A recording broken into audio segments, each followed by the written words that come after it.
If you're ready to switch hairdressers, how do you interview them? How do you know if they're the right fit for you? That's this week's video, my curlies. Are you ready? Let's do this.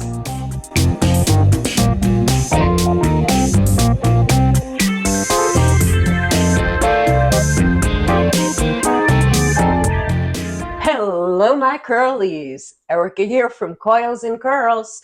Welcome back to another Frizz-Free Friday. Well, I was answering one of my subscribers. She had mentioned she was planning on switching hairdressers. And I said to her, make sure you interview them, aka a consultation, and see if they're the right fit for you.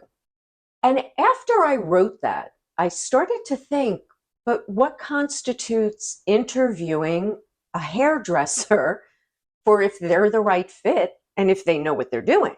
That's what this week's video is all about. It's actually two-part. The first part is what I just mentioned, and the second part we will deal with after I deal with the first part. How do you interview a hairdresser? First of all, when you walk into the salon, if their face drains and they look scared, that's your first clue to probably not even bother with the consultation. This is the look I used to get back in the 70s and 80s when I would walk into a salon and the color would drain from their faces because they thought, oh crap, how am I going to style this after I cut her? And is it going to look good? Well, we've come a long way, baby. After you sit down, if their face hasn't drained of all color, you start to ask them, number one, how many clients do you have that are curlies? Do you have any photos of befores and afters? Take a good look at them. Talk to them about it. If you see one of their side-by-side photographs, ask them, well, how did you style this after you cut all this off? And see what they say to you. If they seem confident in their approach on how they did it. If you see photos that you're not too crazy about the finished product, ask, how did you style this? Is there anything you might have done differently? And if they think that they're fine with the way it looked, well, that's something to keep in mind. Another thing, how do they touch your hair? You have to be gentle when you are dissecting curls. Are they gentle? Are they ripping them apart as if they don't know what they're doing? These are what we call red flags. Yeah, it's the same in the dating world as it is in the hairdresser world. Ask next, what would you do with my hair?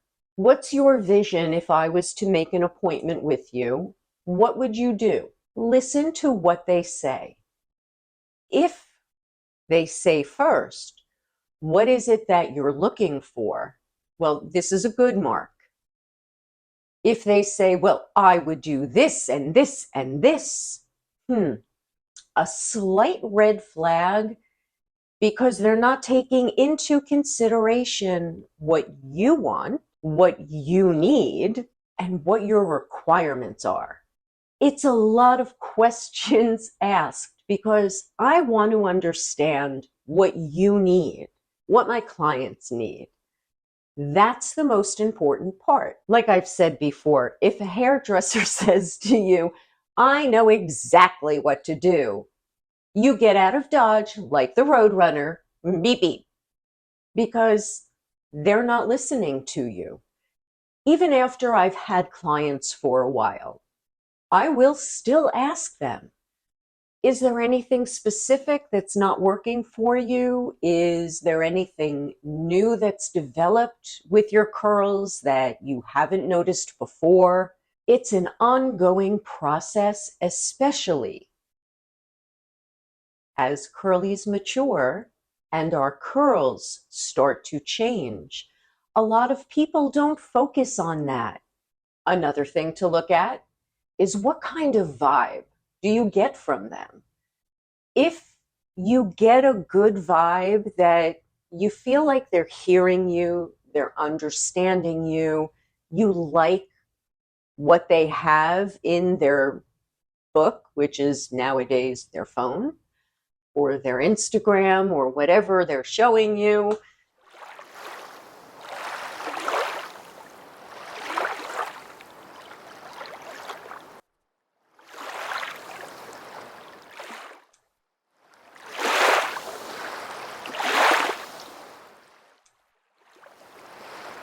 Okay, so we have three things this week. The second part of this, one of my subscribers mentioned that they can tell that I'm using more product than I should be for my finer curls. That was a dagger in my heart, I have to say, but it was realistic. I'm a curl dresser. I should know this. But as a curly who used to have a mane of hair, I am still focused on using the amount of product that I used when my hair was thicker. And it's not as thick as it was. And that was a hard pill to swallow, but I thank you because you made me realize that I was still living in the past where my hair was thicker and I had more of it. What can I say? It happens to the best of us. As I've matured and the hair strands have become finer and my hair density has receded along with my hairline, I have to use less product. And it's very hard to admit that you have to use less product. There's got to be more curlies out there that, oh my gosh, like this resonates with you. I'm using product like when I was in my 30s or 40s, and now I am 57 and closing in on 60. My girlies. Yes, I know. Age is but a number, but it's still a freaking number, my girlies. And it's one I'm not comfortable with. I'm not comfortable with 57 either, but you know, what am I going to do? I'm 37. Okay, I digress. The point is, our curls are changing. My curls are changing. Unfortunately, we have to adapt.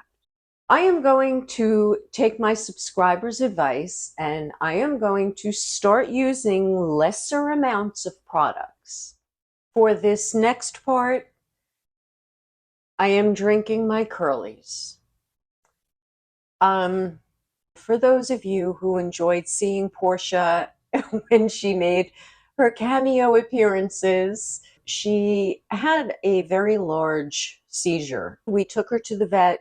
She rallied and then she started to kind of backslide. And as my father always said, when they are no longer having fun, it is our job to ensure that they don't suffer. And she was already having problems with her hindquarters. She tried to get up numerous times and couldn't.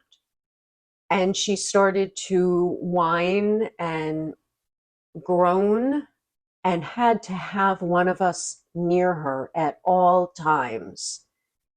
I knew she was no longer having fun. All day Saturday on September 30th, I sat with Porsha and I kissed her and I loved on her and I cried. From 5 a.m. till 2 p.m., I cried. Porsha loved to lick faces. And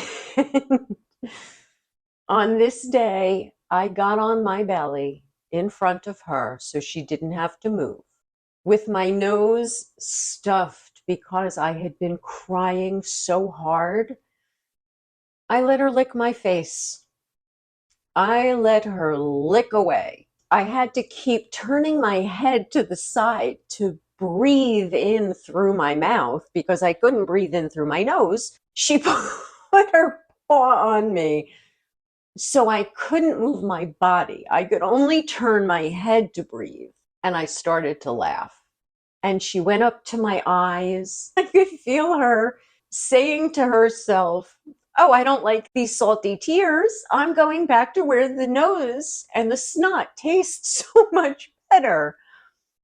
And that made me laugh. And every time I would laugh, her tongue would go into my mouth like she always loved to do. And I let her go until I was laughing. And there were no tears left. I knew the decision I was making was the right decision. But man, it still hurts. Here is a tribute to my puppers, my Porsha, until the Rainbow Bridge, my girl, to Porsha.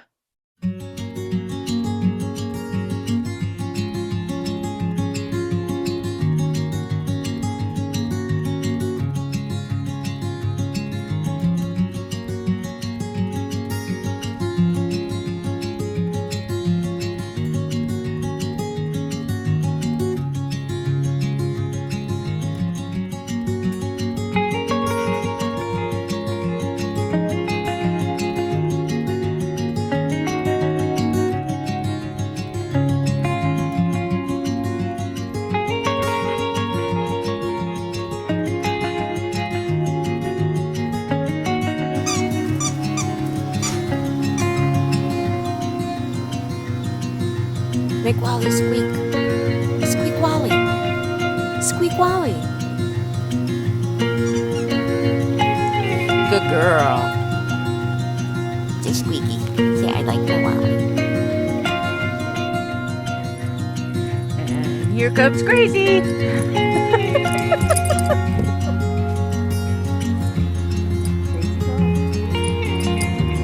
Crazy one.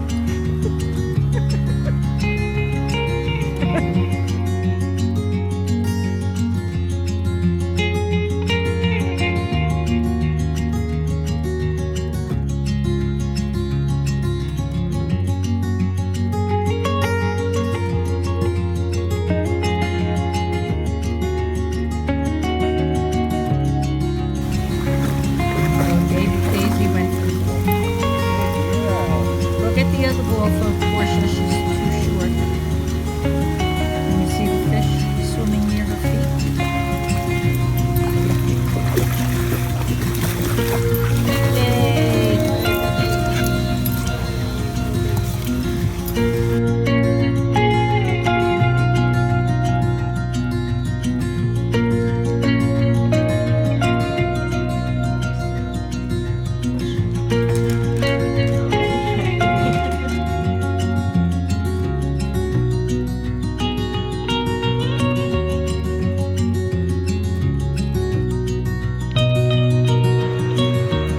But it's sticking to the puppy. She loves getting wiped off with the towel anyway. Still playing in the snow. God bless. Even at 11.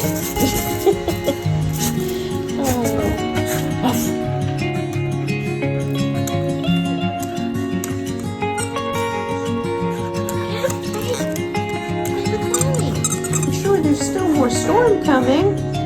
Look at that wagging tail. Look at that happy face. Grandma, I feel so much better.